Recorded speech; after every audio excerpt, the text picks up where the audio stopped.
সময় স্বল্পতার কারণে আমাদের আগামী দিনের যে সুধী সমাবেশ হবে মালয়েশিয়া। মাননীয় প্রধানমন্ত্রী আসবেন কালকে সন্ধ্যায়, পরের দিন সকালবেলা ওনার প্রোগ্রাম শুরু হবেন।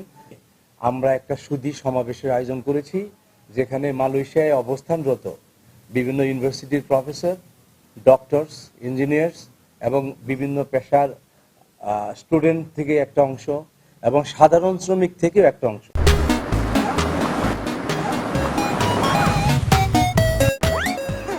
উনি বিভিন্ন শ্রেণী পেশাদেরকে যেমন গুরুত্ব দিচ্ছেন, একই সাথে প্রবাসীদের জন্য উনি নতুন উদ্যোগ নিয়েছেন। প্রবাসীদের আসা থেকে শুরু করে ফেরত যাওয়া পর্যন্ত আশা করি, এবং তারা যাতে অল্প পয়সায় বাংলাদেশে আসতে পারেন এবং এসে ভালোভাবে কাজ করতে পারেন সেটাকেও গুরুত্ব দিবেন বলে আমরা আশা করছি। সমর্থন দিব বলে, সেই সমর্থন ব্যক্ত করব বলে আগামীকালের প্রোগ্রামের ডিটেলস দিতে পারছি না, এই কারণে যে আমরা শুধু ওনার সাথে সাক্ষাতের অনুমতি পেয়েছি একটা সুধী সমাবেশের মাধ্যমে। প্রোগ্রামের কোনো ডিটেলস আমাদেরকে দেওয়া হয়। বিদেশে যদি কোনো শ্রমিক মারা যেতেন, তখন আমাদের বিমান বাংলাদেশ এয়ারলাইন্স তাদের ডেড বডিটা বিনা পয়সায় ক্যারি করতেন। সেটা হাসিনা সরকার এসে সেটা ক্যান্সেল করে দিয়েছিলেন। আমরা সেই দাবিটা পুনরায় ব্যক্ত করব, কম পয়সায় যাতে আমরা যাতায়াত করতে পারি।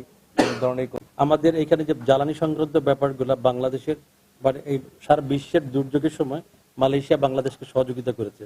এটাকে যাতে সহনীয় পর্যায়ে সহনীয় দামের মধ্যে দিয়ে যদি নেওয়া যায়, সেটা নিয়ে প্যাট্রোনাসের সাথেও বাংলাদেশ গভর্নমেন্টের জন্য, বাংলাদেশ একটা মুসলিম কান্ট্রি হিসেবে বাংলাদেশের সকল প্রোডাক্টই কিন্তু আমরা সারা বিশ্বে আমাদের এক্সপোর্টটাকে আরো বাড়ানোর চেষ্টা করি।